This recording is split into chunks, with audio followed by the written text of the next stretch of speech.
नमस्ते. मी प्राध्यापक doctor आबासू Shinde.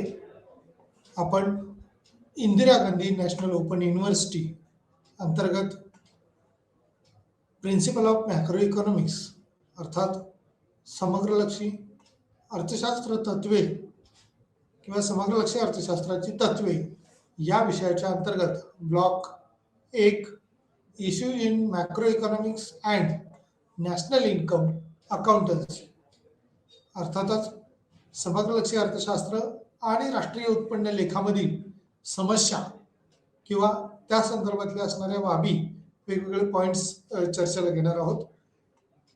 Issues in macro economics किंवा समग्रलक्षी अर्थशास्त्रातल्या वेगवेगळ्या संकल्पना या मागच्या युनिट 1 मध्ये पाहिलेलंच आहे आपण.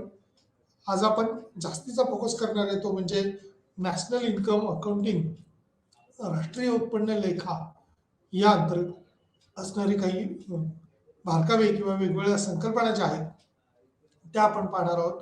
राष्ट्रीय उत्पन्न म्हणजेच संपूर्ण देशाचं किंवा एखाद्या भौगोलिक सीमारेषेच्या आत होणारं जे काही देशाचं उत्पन्न असतं त्याचं मोजदाद कशा पद्धतीने करायचं किंवा अकाउंटिंग मीन्स जमा आणि खर्च, त्या देशासाठी आलेलं उत्पन्न आणि त्या देशाकडून आलेला खर्च याला लेखा किंवा अकाउंटन्सी म्हटलं जातं.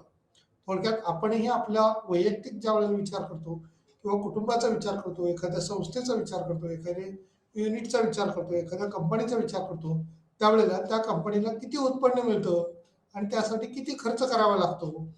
खर्चापेक्षा उत्पन्न जास्त असेल तरच अर्थात प्रॉफिटमध्ये तो उद्योग व्यवसाय चालत असतो किंवा देशाचा विकास व्हायला ते उत्पन्न स्मारक किंवा फायदेशीर ठरू शकतं.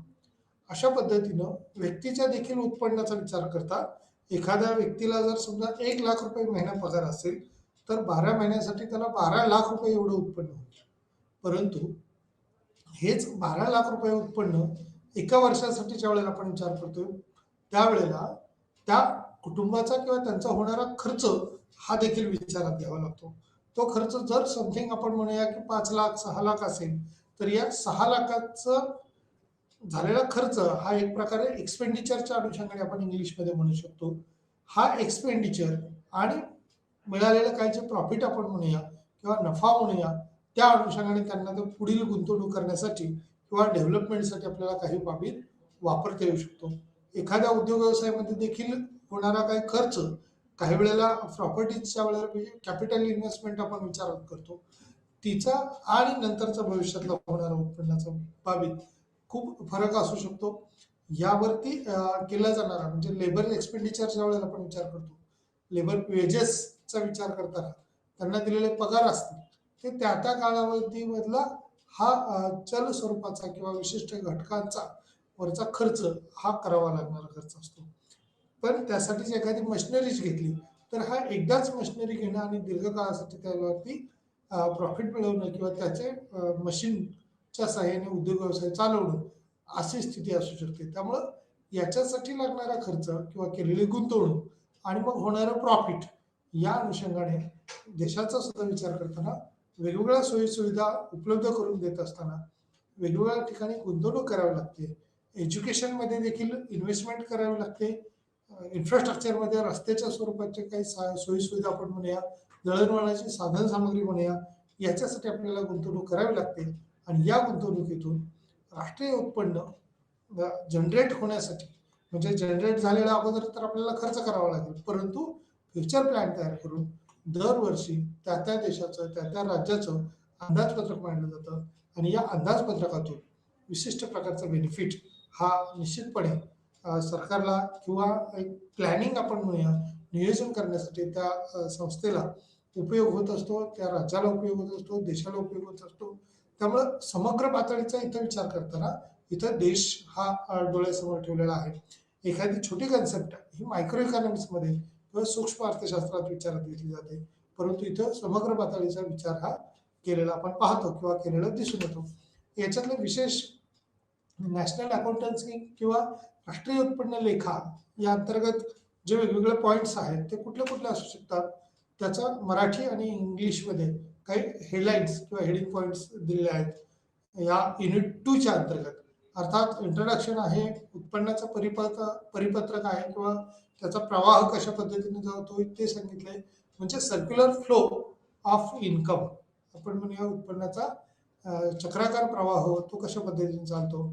वर्तुळाकार प्रवाहाचे काही प्रकार, टाइप्स ऑफ सर्क्युलर्स जे आहेत ते दिलेले आहे. याच्यामध्ये विशेष करून 2 क्षेत्राच्या मॉडेलमध्ये उत्पन्नाचा परिपत्रक प्रवाह दिलेला आहे. म्हणजे circular flow of income in the 2 sector model किंवा त्याला 3 सेक्टर देखील त्याच्यामधला पॉईंट असू शकतो. त्यानंतर आर्थिक बाजारासह उत्पन्नाचा परिपत्रक प्रवाह, बाजार म्हणजेच अर्थव्यवस्थेत येणारा जो काही मनी सर्क्युलेशन आपण म्हणूया, तो income circular flow of income with financial market याच्याबद्दल सांगितलेलं आहे. इंजेक्शन आणि गळती, इंजेक्शन इथं वेगळ्या अर्थाने हा शब्द वापरलेला आहे. तो प्रवाहात असणारी पडणारी भर, म्हणजे जसं डॉक्टरांनी मानवी शरीर आपण म्हणूया किंवा प्राण्यांच्या शरीरामध्ये इंजेक्शन केलं तर त्याच्यामध्ये ते काही औषध जे आपण म्हणूया ते त्याच्यात भर पडत असते. तशा पद्धतीने अर्थव्यवस्थेमध्ये आलेला पैसा हा इंजेक्शन म्हणून त्याच्यात भर पडते. तर अर्थव्यवस्थेतून काही पैसा ज्या वेळेला काढून घेतला जातो, म्हणजे कर रूपाने किंवा टॅक्स रूपाने काही रक्कम जर आकारलेली असेल तर ती अर्थव्यवस्थेतल्या पैशाची गळती असू शकते. दुसऱ्या बाजूला असं म्हणता येईल की आपण जर बचत केलेली असेल तर ती देखील अर्थव्यवस्थेतून गळती झालेला पैसा असेल. कारण बचत केलेली रक्कम लगेचच मार्केटला येईल किंवा त्याच्यातून बचत होईल असं सांगता येत नाही. त्यामुळे इंजेक्शन आणि गळतीचा जो आहे, लिकेजेस म्हटलं, इंजेक्शन अँड लिकेजेस, तो देखील भाग आपल्याला विचारात घ्यावा लागणार आहे. 3 सेक्टर मॉडेल इथं सांगितलेलं आहे. 4 सेक्टर मॉडेल देखील यामध्ये मांडलेलं आहे. Circular flow of income in the 4 sector model त्याच्या अंतर्गत येणारा भाग आहे. National income and related concept, म्हणजे राष्ट्रीय उत्पन्नाच्या संबंधित असणाऱ्याचे काही वेगवेगळ्या संकल्पना, खूप संकल्पना खरं तर याच्यामध्ये, आणि या संकल्पनांचा विचार किंवा अभ्यास यामध्ये झालेला आपल्याला दिसून येणार आहे. संबंधित समुच्चयाचे मोजमाप, मेजरमेंट ऑफ रिलेटेड ॲग्रिगेट, म्हणजे संबंधित त्याच्या काही ज्या संकल्पना आहेत त्याचा एकमेकाशी कशा पद्धतीने संबंध असू शकतो, रिलेशन्स असू शकतो, तर त्याचा संबंधाचा भाग देखील या ठिकाणी आलेला आहे. खाजगी उत्पन्न आणि वैयक्तिक उत्पन्न याच्यात काय फरक आहे. Private income and personal income, private एखाद्या उद्योगधंद्याचं असणारं उत्पन्न आणि पर्सनलच्या अनुषंगाने वैयक्तिक स्वरूपाचं एखाद्या व्यक्तीचं असणारं उत्पन्न त्या ठिकाणी विचारात घेतलेलं आहे. डिस्पॉसिबल इन्कम म्हणजे व्यय शक्य उत्पन्न, म्हणजे खर्च करता येईल असं उत्पन्न ची संकल्पना देखील या ठिकाणी विचारात घेतलेली आहे. आणि यानंतर समअपच्या अनुषंगाने विचार घेतलेला आहे किंवा कन्क्लुजनकडे आपण जाणार आहोत. या प्रकरणामध्ये विशेष करून ज्या काही बाबी मांडलेल्या आहेत त्या 2.1 मध्ये इंट्रोडक्शनमध्ये विशिष्ट कालावधी त्यांच्या आर्थिक क्रियाकलापांची पातळी मोजण्यासाठी विचारात घेतलेला आहे. अर्थव्यवस्थेतील विविध भागधारकांच्या खर्च आणि उत्पन्नावरील डेटा त्यात विचारात घेतला जातो. विशिष्ट प्रकारे समजा उदाहरणासाठी घर असेल, कंपन्या असतील, सरकार असेल आणि अर्थव्यवस्थेचे काही बाह्य क्षेत्र आहे, याचा देखील आर्थिक क्रियाकलापांचा अचूकपणे मोजू शकत नसलो तरी पण याचा विचार आपल्याला करावा लागणार आहे. परंतु ॲक्युरेसी आपण म्हणूया तशा पद्धतीची नसते, त्यामुळे याच्यात काही समस्या देखील असणार आहेत.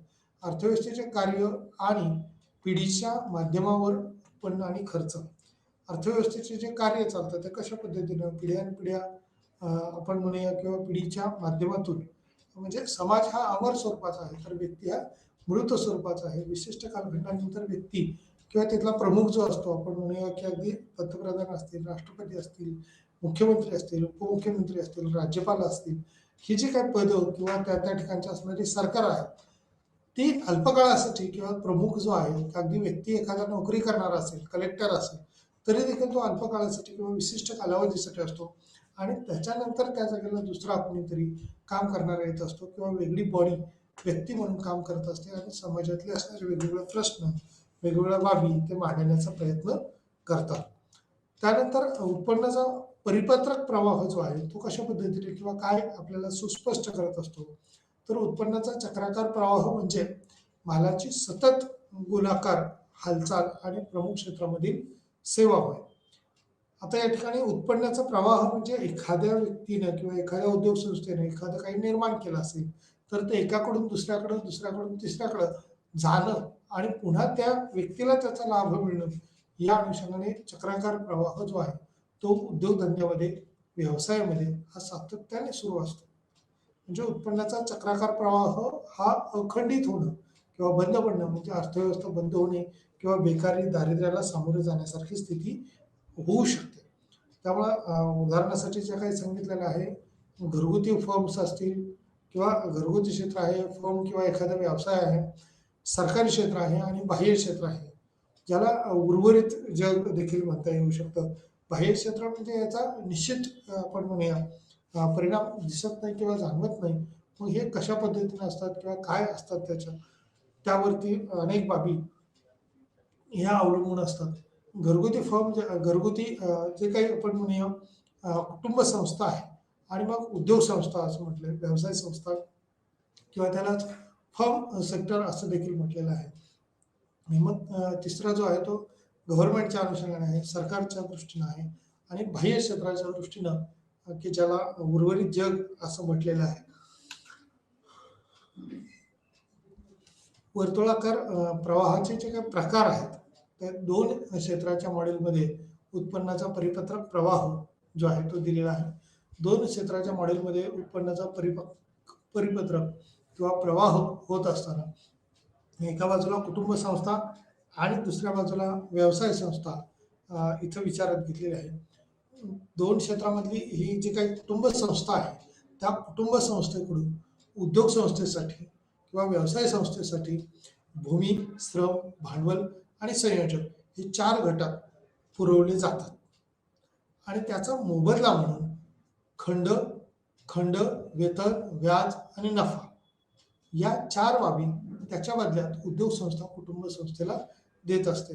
म्हणजेच हा चक्राकार प्रवाह जो आहे तो एका बाजूने आपण म्हणूया किंवा एक पूर्ण सर्कल जे आहे ते पूर्ण होत असतं.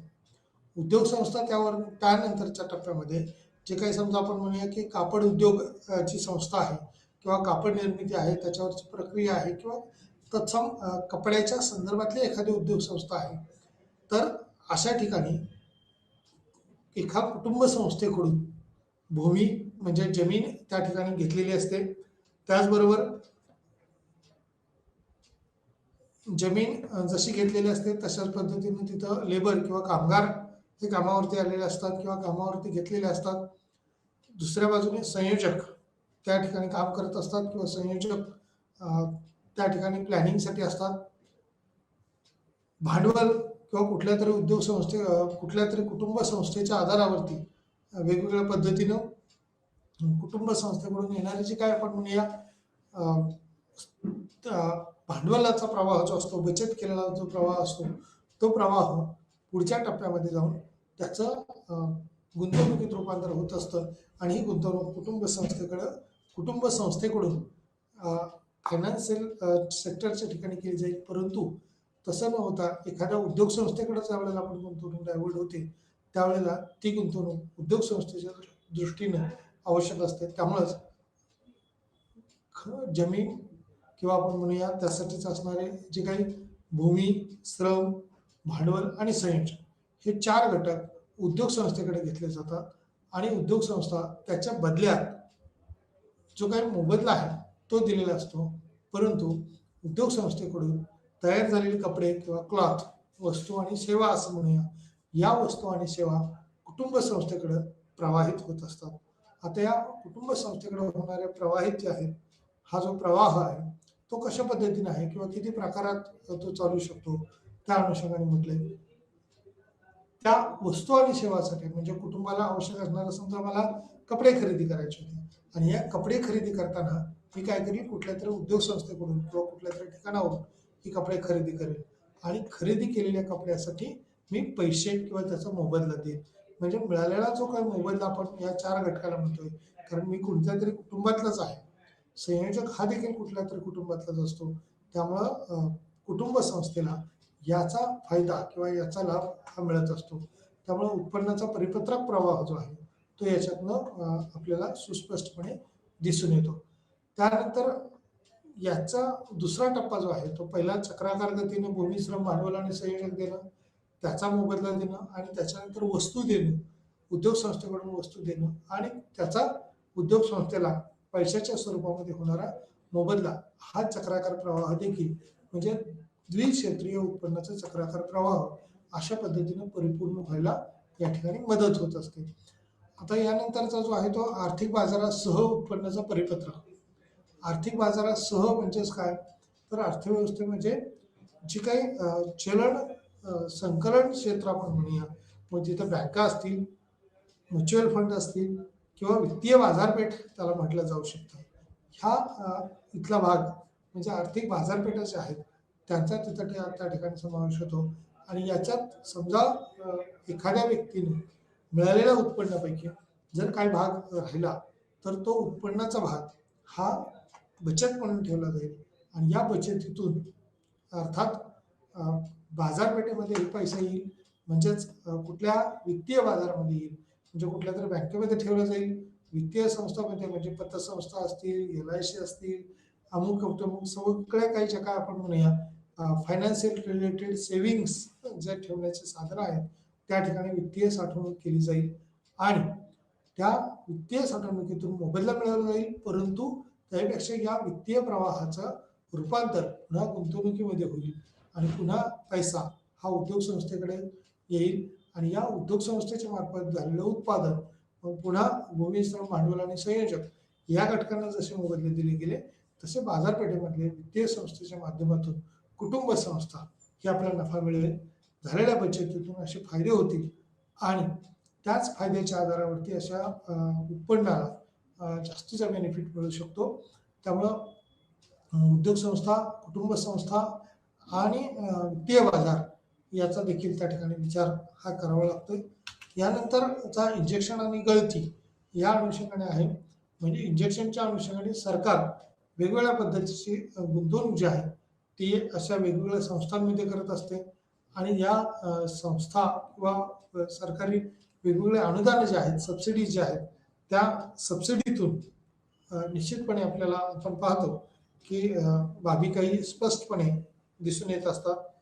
या स्पष्ट दिसणाऱ्या बाबीतच कोणत्या कोणत्या बाबी असतील किंवा कोणते घटक असतील तर त्याचा विचार हा केलेला आपल्याला दिसून येतो. इंजेक्शन आणि गळती. इंजेक्शनमध्ये सरकारकडून समजा गॅस खरेदी करायचा असेल एखाद्या कुटुंब संस्थेला किंवा व्यवसाय संस्थेला तर गॅससाठीच्या वेगवेगळ्या सबसिडीज देणं म्हणजे सरकारच्या दृष्टीने टाकलेली भर असेल लोकांच्या उत्पन्नात. कारण गॅससाठी सबसिडीज नाही दिली तर माझ्यासारख्या नोकरदारासाठी किंवा एखाद्या व्यक्तीसाठी मिळालेल्या उत्पन्नातून त्याच्यावरती खर्च आपल्याला करावा लागेल आणि हा खर्च कमी करण्यासाठी किंवा खर्च जेवढा आहे तो करावाच लागतो, परंतु जर सबसिडीज मिळाली तर तेच पैसे त्यांचे वाचतात. म्हणजे अर्थव्यवस्थेत पैशाची टाकलेली सरकारकडून भर असू शकते. आणि गळतीच्या अनुषंगाने तर म्हटलं तर समग्रलक्षी अर्थशास्त्रात सर्वांनीच जर असं ठरवलं की आपल्याला बचत करायची आणि या बचतीतून समजा 1 रुपयाची प्रत्येक व्यक्तीने जर बचत करायची ठरवली तर त्या बचतीचे दुष्परिणाम हे आपल्याला सहन करावे लागतात. समग्र पातळीचा विचार करता एकूण आपली लोकसंख्या जी आहे त्या लोकसंख्येमध्ये आपण 2021 ची आकडेवारी काढू शकलो नाही. 2011 ची जी काही आकडेवारी आहे त्या अनुषंगाने 121 कोटी लोकसंख्या ही भारताची आहे. आता तीच लोकसंख्या 135 कोटीपेक्षाही जास्त झालेली असेल. जर प्रत्येक व्यक्तीनं केवळ 1 रुपया जर बचत केली तर 121 कोटी रुपये अर्थात 2011च्या आकडेवारीनुसार किंवा लोकसंख्येच्या जनगणनेनुसार आपण म्हणूया आणि सध्या 135 कोटी लोकसंख्या 135 कोटी रुपये जर बाजूला काढले गेले तर अर्थव्यवस्थेतल्या अनेक उद्योग संस्थांना उद्योगधंद्यात जे काही प्रोडक्शन होते, सर्व्हिसेस असतात, त्या गुड्स अँड सर्व्हिसेसची डिमांड म्हणजेच मागणी ही कमी होईल आणि जर मागणी कमी झाली तर त्या उद्योगधंद्यांना बेकारीला किंवा बेरोजगारीला तिथल्या कामगारांना सामोरं जावं लागेल. या बेरोजगारीच्या अनुषंगाने किंवा बेकारीच्या अनुषंगाने 3 क्षेत्रीय मॉडेलमध्ये जे मांडणी केलेले आहे ते तिसरं क्षेत्र कुठलं तर सरकार. म्हणजेच ही जी काही गळती असेल, इंजेक्शन असेल, ही झालेली बचत म्हणजे अर्थव्यवस्थेतून पैसा बाजूला निघणं असेल, त्या अनुषंगानं जर सर्वांनी बचत केली तर जास्त लोक बेकार आणि बेरोजगारीला सामोरे जातील. त्या स्थितीत आपण म्हणूया सद्यस्थितीत जी काही स्थित्यंतरे घडत आलेली आहेत ती वेगवेगळ्या प्रकारची आहेत. त्यात झालेले बदल याला देखील सामोरं जावं लागतंय. 3 क्षेत्र मॉडेलमध्ये उत्पन्नाचा परिपत्रक प्रवाह जो आहे तो कशा पद्धतीने किंवा किती बदललेला आहे तो त्या तिसऱ्या किंवा सरकार यंत्रणेवरती अवलंबून असतो. गळती जरी झाली तरी त्याच्यात भर घालण्याचं काम हे व्यक्तींकडून जसं होणं अपेक्षित आहे तशाच पद्धतीनं सरकारकडून उत्पन्नाच्या प्रवाहात भर पडणं हे अपेक्षित असतं. त्यामुळं 3 क्षेत्रीय मॉडेल हे अत्यंत महत्त्वाचं आहे. त्याचबरोबर 4 क्षेत्रीय मॉडेल देखील उत्पन्नाचा परिपत्रक प्रवाह जो आहे तो तयार करत असतो. चौथ्या क्षेत्रामध्ये जो वित्तीय बाजार आपण मगाशी म्हटलं होतं, सरकारी धोरणं आपण म्हटलं होतं. आता यात सरकार खरं तर वेगवेगळ्या पद्धतीने ध्येय धोरणं राबवत असतं आणि उत्पन्नाच्या प्रवाहामध्ये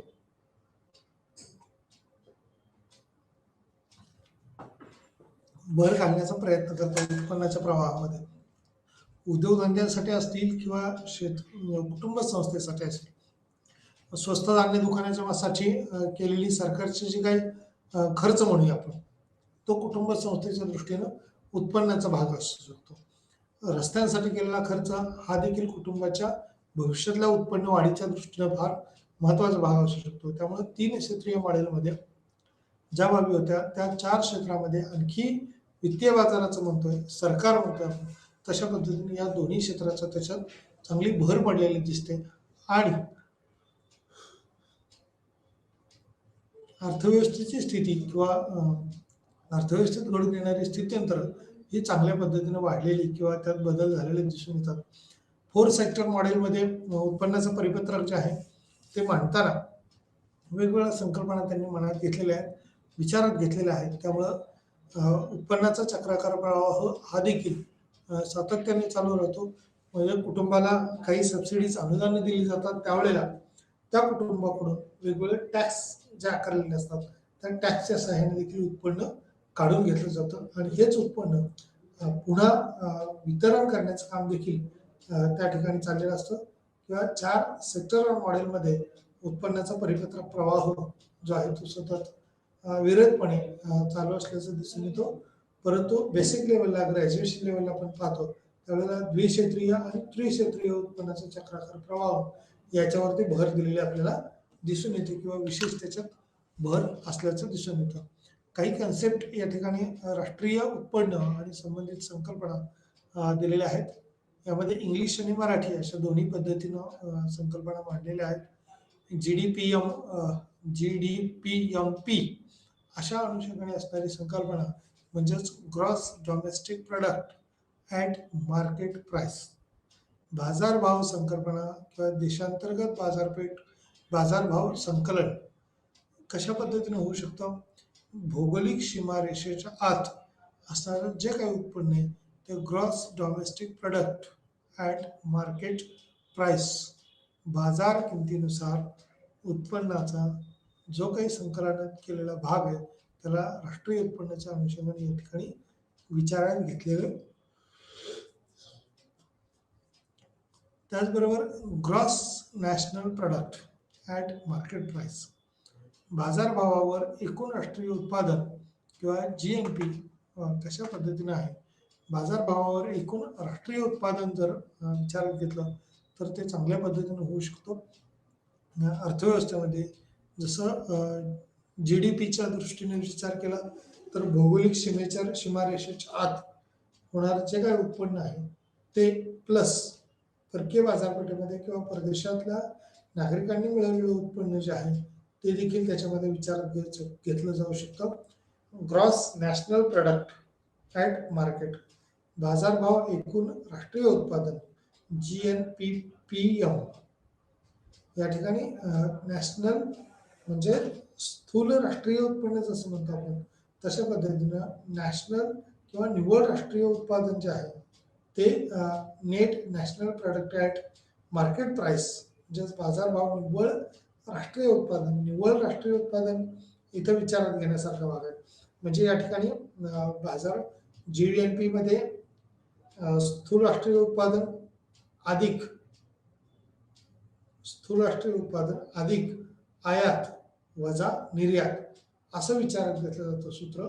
तर नेट नॅशनल प्रोडक्टमध्ये net national product is equal to आपण म्हणूया की एकूण स्थूल राष्ट्रीय उत्पादन वजा आयात वजा त्याच्यावरचा असणारा जो काही खर्च आपण म्हणूया तो देखील त्या ठिकाणी विचारात घेतला जातो. आणि घसारा खर्च हा नेट नॅशनलमध्ये विचारात घेतला जातो. Net national product at market price म्हणजे बाजारभाव किमतीनुसार निव्वळ राष्ट्रीय उत्पादन हे त्या ठिकाणी विचारात घेतलेलं असतं. Net domestic product at market price NDPMP बाजारभाव निव्वळ देशांतर्गत उत्पादन. निव्वळ देशांतर्गत उत्पादनामध्ये काय सांगितलं आता त्या अनुषंगाने की जिथं घसारा खर्च देखील वजा केलेला असतो. हा घसारा खर्च म्हणजे काय तर देशात उत्पादित झालेल्या वस्तू आणि सेवा ज्या आहेत त्या वस्तूसाठी असणारा जो काही उत्पादन खर्च आपण म्हणूया तो प्लस ती वस्तू किंवा ते उत्पादन जे आहे ते किती काळापर्यंत राहणार आहे. म्हणजे कॉम्प्युटरचा विचार करता समजा एखाद्या कंपनीचा कॉम्प्युटर तयार झालेला आहे आणि तो कॉम्प्युटर तयार करण्यासाठी लागणारी साधनसामुग्री जी आहे ती साधनसामुग्री आपण घेतली आणि त्याचा कालावधी विचारात घेतला तर नेट नॅशनल प्रोडक्टमध्ये निव्वळ राष्ट्रीय उत्पन्नाच्या या मांडणीमध्ये देशांतर्गत उत्पादन किती आहे कशा पद्धतीचं आहे त्याचा विचार करावा लागतो किंवा तो घसारा खर्च म्हणून त्या ठिकाणी वजा करावा लागतो. कारण कोणतीही वस्तू काही दिवसात कालांतराने नष्ट होणारी असते किंवा त्याचं खराब होणं आपण म्हणूया दुरुस्तीला जाणं म्हणूया ते अपेक्षित असतात. त्यामुळं net domestic product at market price बाजारभावावर निव्वळ देशांतर्गत उत्पादन हे देखील अवलंबून असतं किंवा त्यावरती काढणं शक्य असतं. तशा पद्धतीने gross domestic product at factor cost GDPFC देशांतर्गत किंवा घटक खर्चावर सकल देशांतर्गत उत्पादन. घटक खर्च म्हणजे कुठल्या प्रकारचा घटक खर्च त्या ठिकाणी विचारात घेतलाय. वेगवेगळे जे काही उत्पादनाचे 4 घटक आहेत या चारही घटकावरती अर्थव्यवस्थेमध्ये उत्पादन खर्च विचारात घेतला जातो. या चारही घटकामध्ये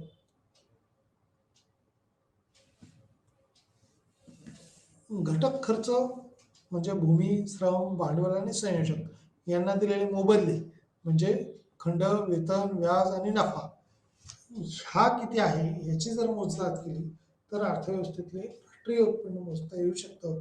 अशा अनुषंगाने या संकल्पनेचा विचार केलेला आहे.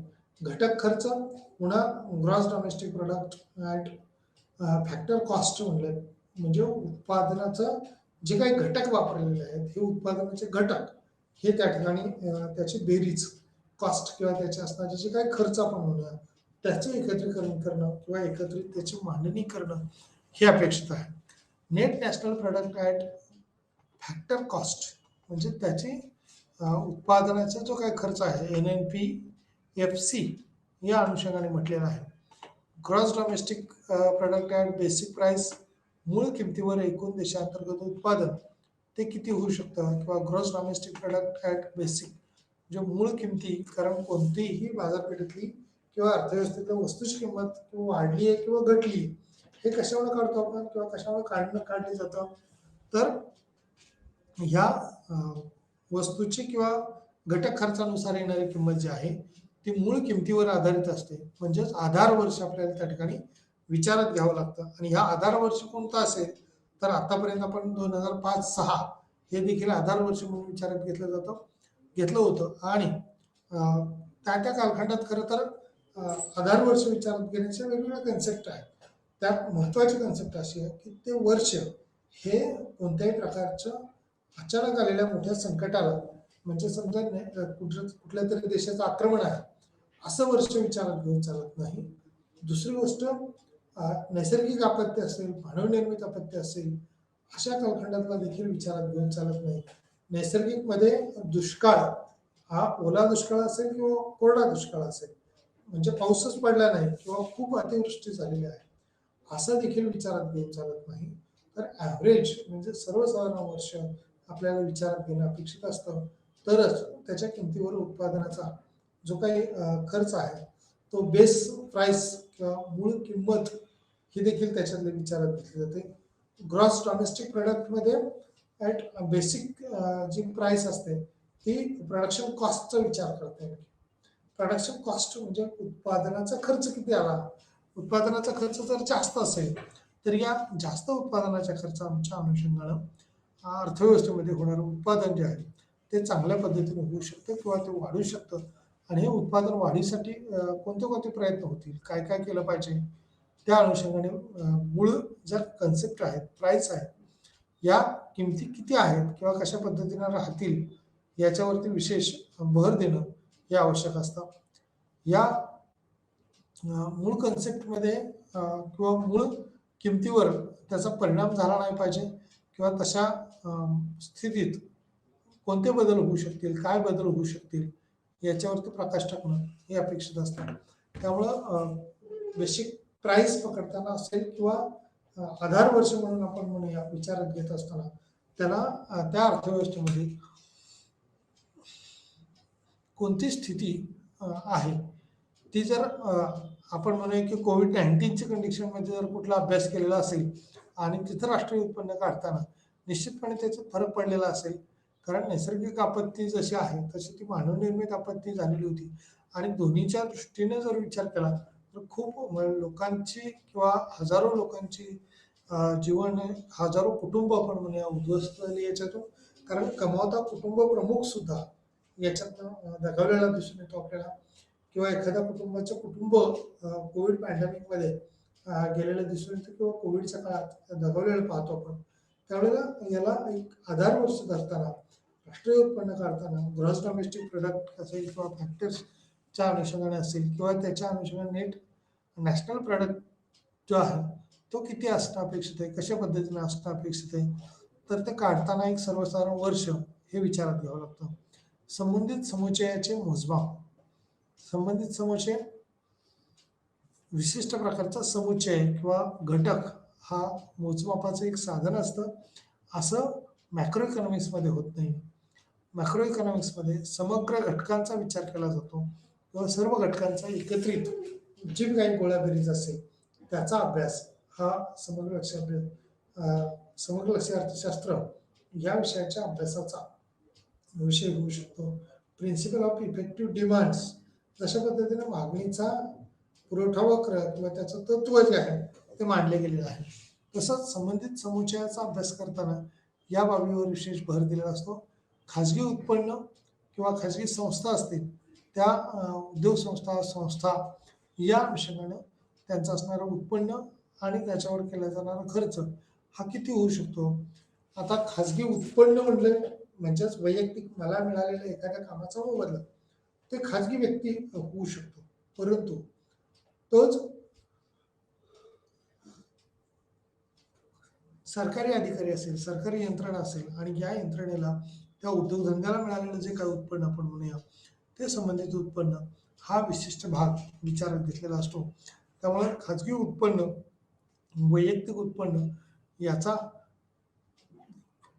खाजगी उत्पन्न म्हणजे खाजगी एका व्यक्तीचं असू शकत नाही. वैयक्तिक म्हणजे कुटुंबात समजा 4 व्यक्ती असतील, 4 पैकी एकच किंवा 2 जर कमावणारे असतील तर त्या दोन्ही लोकांना मिळणारं उत्पन्न महिन्याचं असू द्या किंवा वर्षाचं असू द्या, 6 महिन्याचं असू द्या, याचं एकूण उत्पन्न वर्षासाठी किती येऊ शकतं त्याचा ॲव्हरेज हा वैयक्तिक उत्पन्नामध्ये काढला जातो. म्हणजे ॲव्हरेज एखाद्याला काय आपण म्हणूया ₹50,000 पगार आहे. मॅक्रो इकॉनॉमिकच्या अनुषंगाने असे मोठे आकडे त्या ठिकाणी विचारात घेणं अपेक्षित आहे.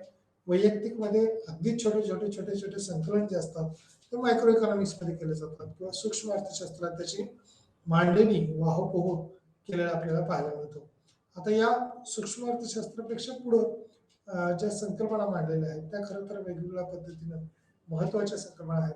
खाजगी उत्पन्न म्हणजेच कोणत्या प्रकारचं उत्पन्न, तर उद्योग संस्थांनी सुरू केलेली वैयक्तिक पातळीवरच्याच म्हणजे एखाद्या कंपनीनं, एखाद्या उद्योगधंद्याने सुरू केलेली जी काही भांडवल आपण म्हणूया, त्या अनुषंगाने कशा पद्धतीनं इन्व्हेस्टमेंट करावी.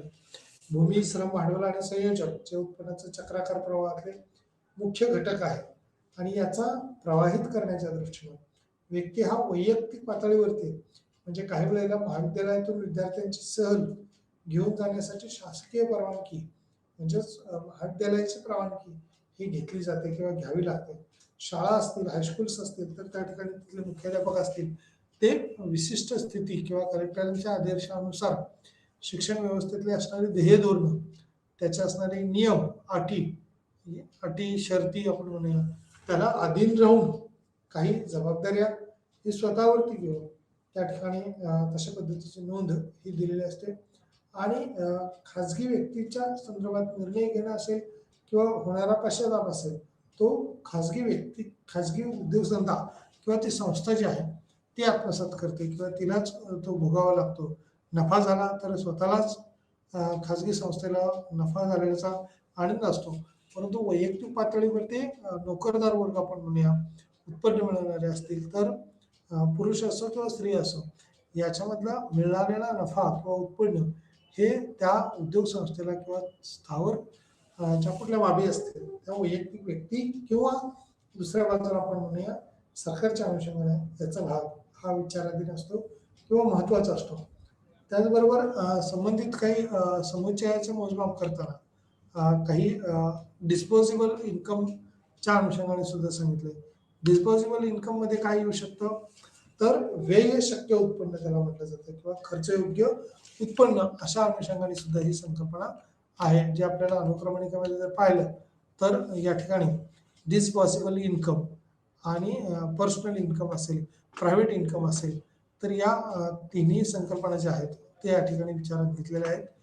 डिस्पॉसिबल इन्कम म्हणजे व्यय शक्य उत्पन्न, व्यय शक्य उत्पन्न म्हणजेच खर्चयोग्य उत्पन्न, अशा अनेक अर्थाने या उत्पन्नाचा समावेश केलेला असतो. 2.4, 2.3 किंवा 2.4.2 आणि 2.4.3 या अनुषंगाने काही ज्या संकल्पना सांगताना सांगितलं होतं की व्यय शक्य म्हणजे विशिष्ट प्रकारचे व्यक्ती असेल, संस्था असेल, त्यांना मिळणारा जो काही मोबदला आपण म्हणतो आणि त्या मोबदल्यावरती जर समजा टॅक्स आकारलेला असेल, डायरेक्ट टॅक्स आकारलेला असेल, तर या डायरेक्ट टॅक्सचा अर्थ किंवा या डायरेक्ट टॅक्समुळे कोणती स्थिती होऊ शकते, तर त्या कुटुंबाचं किंवा त्या व्यक्तीचं उत्पन्नावर ते घाव घातला जातो किंवा उत्पन्न हे स्वतःकडे वळवलं जातं. त्यामुळं टॅक्स एजन्सीज ज्या आहेत त्या त्यांच्या आदेशाप्रमाणे किंवा त्यांची नोकरी म्हणून ते काम करत असतात आणि ते करताना प्रत्यक्ष आपण पाहतो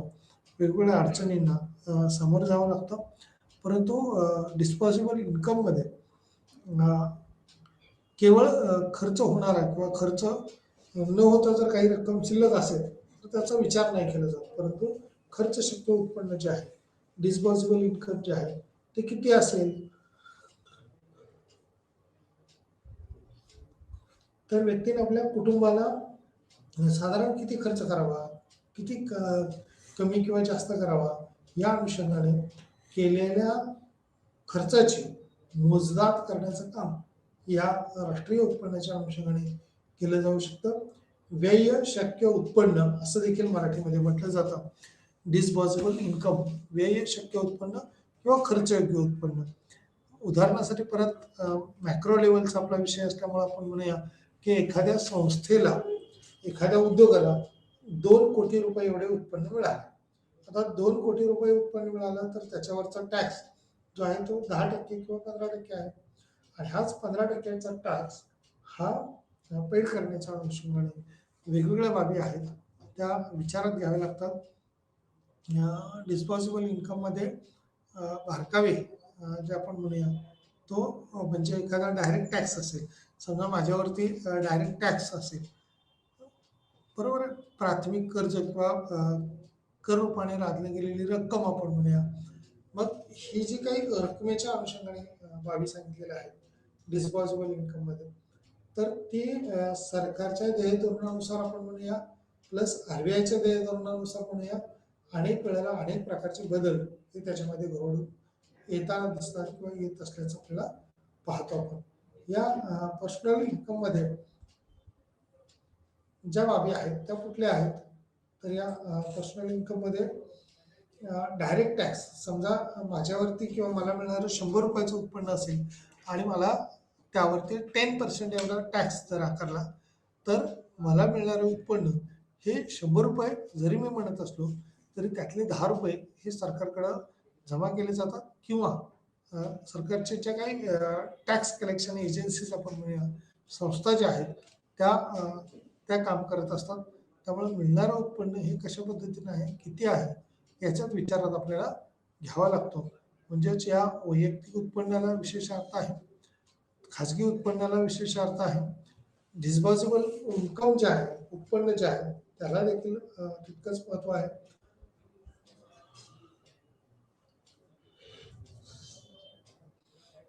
या डिस्पोजेबल इन्कम मध्ये कोणत्या कोणत्या बाबी येऊ शकतात किंवा कशा पद्धतीने त्याचा अंतर्भाव होऊ शकतो, याचा वाहपोह हा वेगवेगळ्या पद्धतीनं केलेला असतो. आता प्रस्तावनेमधलं जसं बघितलं आपण, उत्पन्नाचा चक्राकार प्रवाह पाहिला, उत्पन्नाचा गोलाकार प्रवाह आपण म्हणूया, तो सतत जो रोटेट होत नाही किंवा ब्रेक होत नाही आपण म्हणूया, आणि तो सतत फिरत राहणं ही चांगल्या अर्थव्यवस्थेची किंवा बदलत राहणं ही अर्थव्यवस्थेची अपेक्षा आहे. उदाहरणार्थ घरगुती फर्म असेल, क्षेत्र असतील, सरकारी क्षेत्र असतील किंवा आणि बाह्य क्षेत्र असतील, की ज्याला उर्वरित जग देखील म्हटलं जातं, या उत्पन्नाचा परिपत्रक किंवा परिप्रवाह आपण म्हणूया, हालचाल आणि प्रमुख क्षेत्रामधील ज्या काही सेवा आहेत त्या कशा पद्धतीने आहेत. घरगुती फर्म किंवा क्षेत्र जे आहे, या घरगुती क्षेत्राकडं आता सांगितल्याप्रमाणे भूमी, श्रम, भांडवल आणि संयोजक हे 4 उत्पादनाचे महत्त्वाचे घटक जे आहेत ते कोणत्याही उद्योग संस्थेकडं शिल्लक असणं किंवा जास्तीचं असणं हे शक्य होत नाही. त्यामुळं वाढती लोकसंख्या जरी असली तरी मिळणारा कामगार किंवा विशिष्ट प्रकारचा जो कुठला मजूर त्या उद्योगधंद्यासाठी अपेक्षित आहे तोच मिळणं हे फार दुर्मिळ चित्र असतं. प्रत्येक ठिकाणी काम करणारे क्षेत्र जे आहेत ते वेगवेगळे आहेत. त्यामुळं प्रत्यक्ष कुणाचा किती लाभ होईल, कशा पद्धतीने लाभ होऊ शकतो, गुंतवणूक कशा पद्धतीने करणं अपेक्षित आहे, यावरती विशेष भर हा अर्थव्यवस्थेच्या दृष्टीने दिलेला असते. भारतीय अर्थव्यवस्था ही मिश्र अर्थव्यवस्था म्हणून ओळखली जाते. खरं तर या मिश्र अर्थव्यवस्थेमध्ये भांडवल प्रधान देखील आहे आणि मजूर किंवा लेबरच्या दृष्टीने सुद्धा खूप मोठी लेबर किंवा मोठे कामगार भारतीय अर्थव्यवस्थेमध्ये किंवा भारतात असल्याचं आपण पाहतो. कारण एकूण लोकसंख्या जास्त, परंतु विशिष्ट क्षेत्रामध्ये काम करणाऱ्याचं प्रमाण आजही दुर्मिळ आहे किंवा खूप अपुरे आहे. त्यामुळे बेकारी, बेरोजगारी याला देखील एका साईडला सामोरं जावं लागतंय. पण तेच करत असताना उद्योगधंद्यात कसे फायदे होऊ शकतात हे देखील त्या उत्पन्नाच्या चक्राकार प्रवाहामध्ये अधूनमधून म्हणूया किंवा पाहिलं जातं. आणि द्विक्षेत्रीय मॉडेल असतील, त्रिक्षेत्रीय मॉडेल असतील, या मॉडेलमध्ये आलेला वाहपोह हा या ठिकाणी निश्चित उपयोगी ठरतोय. या 2 क्षेत्रीय मॉडेलमध्ये कुटुंब संस्था, उद्योग संस्था ही उद्योग संस्था कशी कार्यरत असते किंवा काय कार्य करते ते त्या प्रवाहाच्या अनुषंगाने दिलेलं आहे. आर्थिक बाजारासह उत्पन्नाचे चक्राकार प्रवाह, बाजारपेठेमध्ये झालेलं उत्पादन किंवा मिळणारं उत्पन्न हे विचारात घेतलं जाते. आर्थिक बाजारासह उत्पन्नाचा चक्राकार प्रवाह विचारात घेताना तो किती प्रमाणात किंवा कशा पद्धतीनं मोजता येऊ शकतो किंवा आर्थिक बाजारासह उत्पन्न जे आहे ते वाढू शकतं का, या दृष्टीने त्याचा बाजार विभाग किंवा बाजार म्हणजे खरेदी विक्रीचं ठिकाण जिथं पैशाच्या स्वरूपातील व्यवहार केले जातात त्यालाच आर्थिक बाजारासह उत्पन्नाचा चक्राकार प्रवाह असं म्हटलं जातं. हा चक्राकार प्रवाह काही वेळेला खंडित होण्याची शक्यता असते. कारण काही वेळेला जसं वेगवेगळ्या सुविधा देत असताना त्याच्यात अंतर्भूत केलेल्या असतात आणि त्या बाबीवरती त्याचा परिणाम होत असतो. आर्थिक बाजारासह उत्पन्नाचा परिपत्रक. आता आर्थिक बाजारासह उत्पन्नाचं परिपत्रक म्हणजे बाजारपेठ आणि बाजारपेठेसाठी लागणारी सर्व साधन सामुग्री याचा विचार आहे.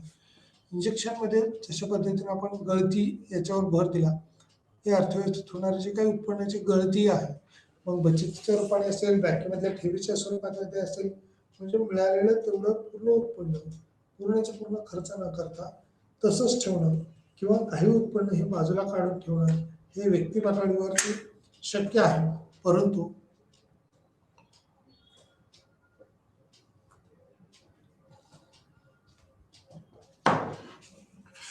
समाज पातळीवर ज्यावेळेला आपण विचार करतो त्यावेळेला व्यक्तीने केलेली बचत ही फायदेशीर ठरू शकते. कारण काही दिवसात ती व्यक्ती त्यांना हवी ती वस्तू ही खरेदी करू शकते. परंतु दुसऱ्या बाजूने आपण विचार करता तेवढीच्या तेवढी बचत होणं आणि अर्थव्यवस्थेतून पैशाची गळती होणं या ठिकाणी गळती मीन्स या ठिकाणी इंग्लिशमध्ये पण त्याला म्हटले की किती उत्पन्न असू शकतं, किती खर्च असू शकतो, त्यामधला इंजेक्शनचा आणि लिकेजेसचा भाग जो आहे, लिकेजेस म्हणजे गळती, तर ही लिकेजेस किती असू शकते किंवा सेव्हिंग्स त्यांची किती असू शकते तो देखील विचारात घेण्याचा भाग आहे. इंजेक्शन्समुळं भर पडणार आहे आणि गळतीमुळे किंवा लिकेजेसमुळं अर्थव्यवस्थेतला पैसा हा इतर उद्योगधंद्याकडे किंवा परदेशी जाण्याची शक्यता नाकारता येत नाही. त्यामुळं परिपत्रकाच्या अनुषंगाने उत्पन्नाचा चक्राकार प्रवाहाच्या अनुषंगानं या द्विक्षेत्री असतील त्रिक्षेत्री असतील या मॉडेलमध्ये असंच मांडण्याचा प्रयत्न हा केलेला दिसून येतो. 4 सेक्टर किंवा 4 सेक्टर मॉडेल देखील त्या ठिकाणी आहे. म्हणजे उत्पन्नाचा चक्राकार प्रवाह त्याच्याबरोबर होणारे जे काही इतर बाबी आपण म्हणूया त्या बाबी कशा पद्धतीने किंवा किती असू शकतील, तर त्यात भूमी श्रम भांडवल आणि संयोजकाच्या बरोबरीने काही वित्तीय संस्था असतील, वित्तीय बाजारपेठा असतील याचा विचार किंवा विनिमय झालेला दिसून येतो आपल्याला.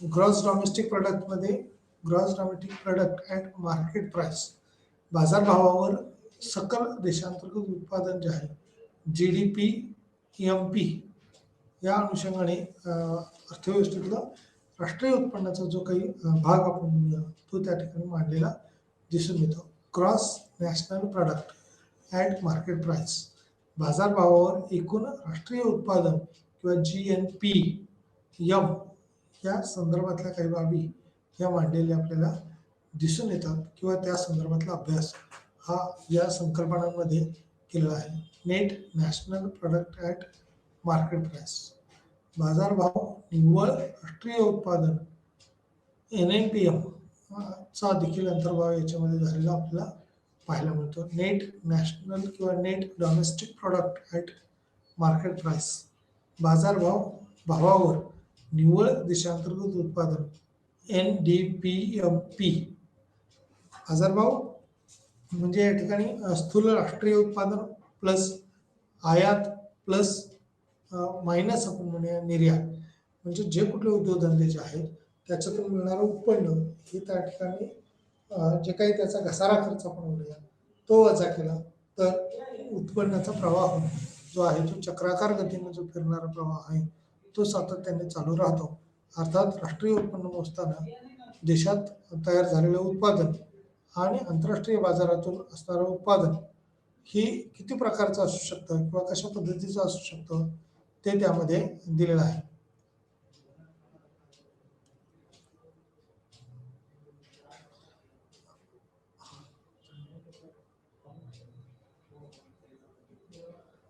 कोणत्याही बाबीवरती विशेष भर देताना कोणत्या कोणत्या बाबी अपेक्षित आहेत त्याचा विचार करावा लागतो. आणि निर्यात माल असेल किंवा देशातल्या एखाद्या डॉक्टरांनी आपण म्हणूया परकीय देशात किंवा अमेरिकेमध्ये जाऊन तिथं जर समजा सेवा दिलेली असेल तर त्यांना मिळालेलं उत्पन्न हे आपल्याला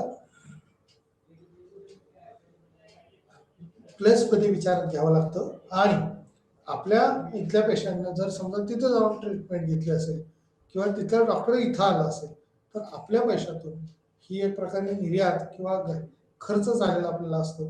त्यामुळे असा खर्च जो आहे तो आपल्याला वजा करावा लागतो. म्हणजे भावावर एकूण राष्ट्रीय उत्पादन जे आहे ते किती प्रकारे आहे तशा पद्धतीनं net domestic product at market price आणि net national product at market price या संकल्पना ज्या आहेत या भिन्न प्रकारच्या संकल्पना आपल्याला इथं दिलेल्या दिसतात किंवा संबंधित संकल्पना ज्या आहेत त्याच्यावर भर आहे. घटक खर्चावर संकलन किंवा सकल देशांतर्गत उत्पादन जे आहे ते GDP PFC या अंतर्गत त्याचा समावेश आहे. आणि या घटक खर्चावर सकल राष्ट्रीय उत्पादन हे जसं विचारात घेतलं तसंच वरच्या याच्यामध्ये GDPचा विचार करताना देशांतर्गत उत्पादनाचा वर भर दिलेला आहे. म्हणजे इथं सर्वच बाबतीत आहे, तर इथं फक्त केवळ देशातच तयार झालेले किंवा निर्माण झालेले उत्पादन जे आहे ती तिथं विचारात घेतलेले आहे. देशाच्या भौगोलिक सीमारेषेच्या आत असणारं जे उत्पादन आहे ते इथं विचारात घेतलेलं आहे. घटक खर्चावर सकल राष्ट्रीय उत्पादन. घटक खर्च म्हणजे भूमी, श्रम आणि भांडवल. भूमी, श्रम, भांडवल आणि संयोजन या 4 उत्पादनाच्या घटकावरचा असणारा जो काही खर्च आहे तो म्हणजेच तिथं gross national product at factor किंवा घटक खर्चावर सकल राष्ट्रीय उत्पादन यावरती आधारित असणारी ही संकल्पना आहे. फॅक्टर कॉस्टवरील निव्वळ राष्ट्रीय उत्पादन NNPFC म्हणजे राष्ट्रीय उत्पादन जे आहे ते निव्वळ राष्ट्रीय उत्पादन किंवा नेट नॅशनल प्रोडक्ट आपण म्हणूया ह्या याचा विचार जास्त केलेला असतो. आणि बेसलाईन किंवा मूळ किमतीवरती एकूण देशांतर्गत उत्पादन जे आहे ते कशा पद्धतीचे किंवा किती आहे ते विचारात घेतलेलं आहे. मूळ किमतीवर एकूण देशांतर्गत उत्पादन. संबंधित समुच्चयाचे मोजमाप म्हणजे विशिष्ट प्रकारचा समूह किंवा समुदाय विचारात घेऊन त्या ठिकाणचं राष्ट्रीय उत्पादन काढता येणं शक्य नसतं किंवा अनेक अडचणींना त्या ठिकाणी सामोरं जावं लागतं.